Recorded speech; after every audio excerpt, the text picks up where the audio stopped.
Sylvie des Arméniens. Aide-soignante, puis de Dôme. En hommage à tous les soignants que l'on maltraite et pour que jamais on oublie Sylvie.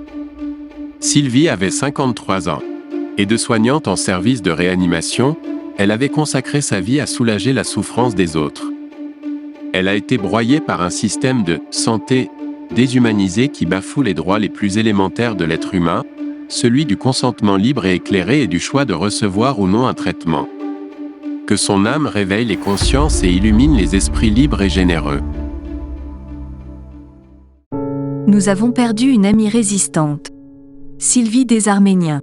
Après des mois de harcèlement à son travail et des soucis personnels trop lourds pour elle, j'imagine, elle a mis fin à ses jours hier. Jour de deuil pour cette soignante. Elle avait dévoué 35 ans à cette institution, qui a fini par la traiter comme une moins que rien, pour ne pas avoir voulu céder au chantage.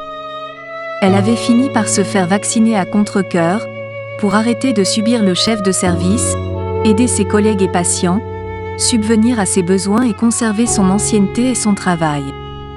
C'est triste. Sylvie était mon amie, on a tout traversé ensemble ces 18 derniers mois. Malgré la lutte qu'elle a menée avec notre association juridique, y a rien eu à faire. On va lui rendre un bel hommage et il sera adressé à tous les soignants que l'on maltraite. C'est inadmissible. Elle a sacrifié sa vie entière pour ses patients en phase terminale. Elle était aussi clown bénévole, pour soulager la souffrance d'autrui.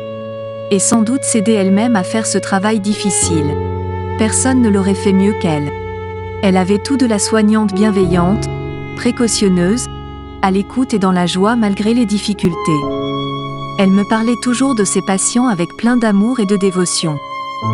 Plein d'anecdotes. Toute sa vie tournait autour de l'aide aux autres. Et aujourd'hui, on ose lui reprocher son égoïsme ? Paix à son âme. Ne vous inquiétez pas, je serai en forme samedi. Car mon amie Sylvie était clown et n'aurait pas voulu que je m'apitoie, mais que je trouve le moyen de rester positive pour les autres, parce qu'on n'a pas d'autre choix que de soulager nos maux les uns les autres, par l'humour et la compassion.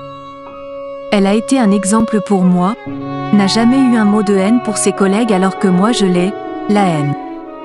Une belle âme et une amie est partie. J'espère que la France entière est en deuil pour ses services publics détruits. Que son visage interroge les consciences. Qu'il soit dans tous les cœurs la lumière du grand réveil. Et que jamais on ne l'oublie. Claire, amie de Sylvie et compagnon de la Résistance.